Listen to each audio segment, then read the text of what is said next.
There's a kind of anxiety that doesn't begin with your current stress. It isn't about your calendar being full or your to-do list getting out of hand. It's something quieter, deeper. You feel it in your chest before your mind even understands it. You lie awake at night not because something is wrong, but because something inside still doesn't feel right. You've learned how to appear calm, but inside something stays unsettled, and no amount of logic seems to change that. What if that anxiety isn't coming from the adult you've become, but from a younger version of you who was never given comfort? What if your nervous system isn't malfunctioning, but simply repeating the only pattern it ever learned? I am safe now, and I honor the part of me that has been protecting me all along. Through decades of working with women on their healing journeys, I've discovered that anxiety often isn't about the present moment at all. It's about an inner child who never learned that the world could be safe, that she could be loved unconditionally, that she didn't have to carry everything alone. This isn't about blame. This is about awareness. Because until we understand what shaped our inner world, we'll keep trying to fix the symptoms without ever meeting the cause. This is a conversation about that cause, about the inner child, the nervous system, and the quiet work of learning how to soothe what was never soothed. If you've ever felt anxious for no reason, or overwhelmed by feelings that don't match the moment, this isn't your weakness. It's your body's memory, and it deserves to be understood. My body holds wisdom, and I listen to its messages with love and compassion. The inner child and the nervous system, a hidden connection. The inner child isn't just a metaphor. It's a real part of your psychological structure. It's the part of you that holds early experiences, unmet needs, and emotional memories that never had words. This part of your psyche is the gateway to wholeness. Within every adult lies a child who remembers how it felt to be small, powerless, unseen. And that child lives not just in your mind, but in your body. The nervous system is shaped by experience, especially early ones. As children, we rely entirely on others to help us regulate. When we feel scared, we look for someone to make it safe. When we cry, we hope someone will help us feel okay again. Let me tell you about Sarah, a 34-year-old marketing executive from Denver. She came to me because she couldn't understand why she felt anxious all the time, even when everything in her life was going well. Through our work together, she discovered that her anxiety wasn't about her current circumstances. It was about a nervous system that had learned to stay alert, because as a child, calm moments often preceded emotional storms in her household. I acknowledge the child within me who did her best to stay safe, but when those responses are inconsistent, absent, or harsh, we don't stop needing comfort. We just learn how to survive without it. And that survival gets stored in the nervous system. It becomes the default setting. You learn to stay alert, to stay quiet, to stay ready for something to go wrong. Your muscles remember how it felt to brace. Your breathing becomes shallow. Your thoughts scan for what could go wrong next. Even when there's no danger, your body doesn't know the difference. It just knows how to survive. As Louise Hay always taught, until you make the unconscious conscious, it will direct your life, and you will call it fate. In this case, the unconscious is your nervous system. And until you bring awareness to what it's reacting to, you might spend years trying to fix your anxiety without realizing that it's not just anxiety. It's a child inside you asking, "Look, is it safe now?" I am learning to create safety within my own body and heart. Signs your inner child is still in fight, flight, or freeze. You may not even realize it, but some of the things you've been calling anxiety, insecurity, or overthinking might actually be survival responses, not flaws, not personality traits, but echoes of a nervous system that never got to feel safe. Reactions that were learned so early. They've become automatic, normal, familiar. The inner child doesn't just live in memory. It lives in your breath, in your muscle tension, in your heartbeat. It lives in how quickly you feel unsafe, how deeply you crave approval, how hard you try to stay in control. Let me share the story of Maria, a 29-year-old teacher from Phoenix. She found herself constantly scanning for danger, even when there was none. She would try to stay 10 steps ahead of everything and everyone, playing out worst-case scenarios not because she was negative, but because being prepared felt safer than being surprised. Maria didn't feel safe in calm moments. Silence made her uneasy. Rest felt foreign. She was always waiting for the other shoe to drop. She couldn't sit still, always needing to do something, filling her days with tasks even when she was exhausted. I give myself permission to rest and trust that I am safe in stillness. You might find that you're constantly pleasing others, saying yes when you mean no, smiling when you're hurting. Not because you're fake, but because safety used to depend on being agreeable. Because at one point, being easy to be around was the only way to avoid being hurt, rejected, or invisible. Consider Jennifer, a 31-year-old nurse from Seattle. She apologized constantly, walked on eggshells, and tried to take up as little space as possible. Not because she lacked confidence, but because being invisible once felt like the only form of protection. And then there's freeze, the most misunderstood response. You go numb. You disconnect. You can't think clearly or feel much of anything. You're not lazy or unmotivated. You're in shutdown. Your nervous system has learned to turn off as a way of staying safe. I honor all parts of myself, including the parts that learned to protect me through withdrawal. These nervous system states persist because they've been resisted, not intentionally, not by choice, but because you had to keep going. You had to function. You had to put one foot in front of the other, even when a part of you was frozen in the past. You may not have known you were still reacting to something that happened years ago. You may have thought you were broken, but you weren't. You were carrying too much too early, with too little support. These patterns aren't here to shame you. They're here to be seen. They don't mean you failed. They mean your body succeeded in keeping you alive, alert, and adaptive. They were brilliant survival strategies, but you've outgrown them.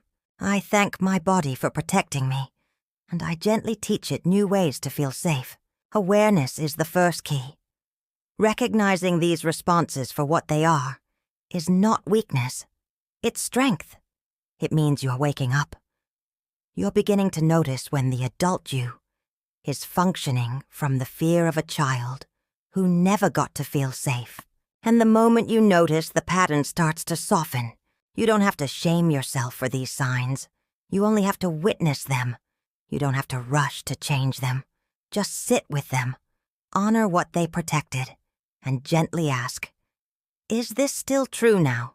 Do I still need to react this way? Or is it safe to learn something new? I am patient with myself as I learn new patterns of safety and trust. Why you couldn't self-soothe, and why that's not your fault.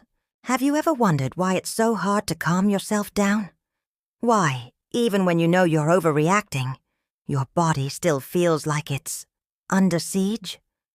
Why you freeze during conflict, shut down when someone raises their voice, or feel overwhelmed by what seems like a small thing?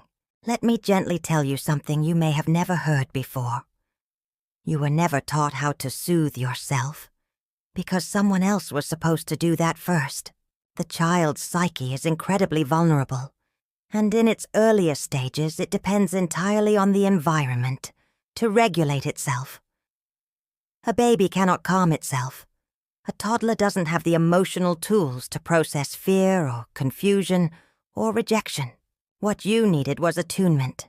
Someone looking into your eyes and mirroring calm. Someone holding you when your tiny nervous system went haywire. Someone who told you without needing words, "You are safe. I am here. You are not too much. I was worthy of comfort and care from the very beginning." Let me tell you about Rebecca, a 36-year-old therapist from Portland. Despite helping others heal, she struggled to comfort herself when triggered. Through our work, she realized that her caregivers, while loving, were often overwhelmed and emotionally unavailable. She never learned how to down-regulate because no one ever modeled it for her. But what happens when no one does that? When caregivers are distracted, distant, overwhelmed, or emotionally unavailable, the child begins to internalize a deep emotional confusion. They don't learn how to down-regulate because no one ever modeled it. They don't know how to be with themselves because being alone in distress once meant being abandoned in chaos. So, when you struggle to self-soothe as an adult, it's not because you're weak. It's not because you're dramatic. It's because you were left to carry feelings that were never meant to be carried alone. This isn't just psychological. It's biological. Your nervous system was wired in an environment that may not have offered consistent comfort or connection. And now, even when the danger is long gone, your body still lives in the past because it never got the chance to learn a different way. I forgive myself for not knowing how to do something I was never taught. This is a wound to the archetype of the nurturing presence that holds, soothes, and reflects safety back to the child. When this archetype is absent or wounded, we feel unheld in the world, not just emotionally, but existentially. We become adults who appear strong on the outside, but inside there's a frightened child still waiting to be seen, still trembling, still crying behind the mask. This is why no amount of logic or positive thinking works in moments of panic. Because what's happening isn't about thoughts. It's about the body's memory of what it once needed and never received. But here's the hope. What was missed can be relearned. What wasn't given to you, you can now learn to give to yourself. Self-soothing isn't just a skill. It's an act of reparenting. It's a sacred decision to become the adult your inner child needed. I am learning to be the loving, patient parent my inner child always deserved. The next time you feel anxious or overwhelmed, instead of asking, "Why am I like this?" try asking, "What did I need in this moment that I didn't get back then?" Then offer it. Not perfectly, not instantly, but slowly, gently, patiently. Your healing begins the moment you stop blaming yourself for not knowing how to do something you were never taught, and instead you start showing up again and again with presence, kindness, and softness. May this message serve as a gentle reminder of your inner power. If it did, a like and a subscribe would be a beautiful way to stay connected. You're not broken. You're not failing. You're simply carrying a need that was never met, and now you get to meet it with tenderness, with time, with love, just as you always deserved. I meet my unmet needs with infinite compassion and patience. Reparenting the body, how to calm a dysregulated nervous system. Healing doesn't always begin with insight. Sometimes it begins with sensation, with the simple act of noticing your breath, with the quiet decision to pause before reacting, with the willingness to ask your body, "How are you feeling right now?" Not how should you be feeling, not how do you want to feel, but simply, how are you? Because the body remembers. It remembers the tension that built up every time you had to pretend you were okay. It remembers the breath you held when you felt afraid. It remembers the way your heart raced when no one noticed your sadness. Let me share Catherine's story. Catherine was a 32-year-old graphic designer from Austin who came to me with chronic anxiety and insomnia. Her body was constantly tense, always ready for the next crisis. Through gentle body awareness practices, she began to notice how her shoulders carried the weight of years of hypervigilance, I listen to my body's wisdom with curiosity and compassion until those memories are met with care. They keep replaying, not as stories but as symptoms. They show up in tight shoulders, shallow breathing, a lump in the throat, a heavy chest. They show up in the inability to relax, in the way you brace even when nothing is wrong. Awareness must include not just the mind, but the whole self. We cannot change anything until we accept it, and that includes the body. The nervous system isn't something to control. It's something to collaborate with. It's not broken. It's protective. And it needs to be approached with patience, not pressure. Reparenting the body means becoming the calm presence it never had. It means responding to your own distress the way someone once should have. It means creating moments of felt safety. Not imagined safety. Not logical safety, but the kind you can actually feel. I create moments of felt safety for my nervous system every day. That might look like placing your feet on the ground and feeling the support beneath you. It might mean taking a slow breath in and an even slower breath out. Not to force calm, but to invite it. It might mean placing a hand on your chest or gently rocking your body side to side. Not because it's a technique, but because it reminds you that you're here and you're not alone inside yourself anymore.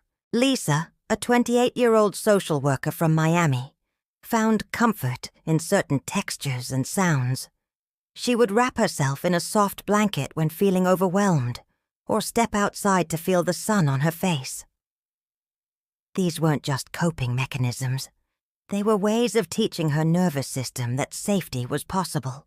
You might feel more at ease when you take a few moments each morning to stretch or step outside. These small acts matter. They aren't insignificant. They are how the nervous system learns new patterns.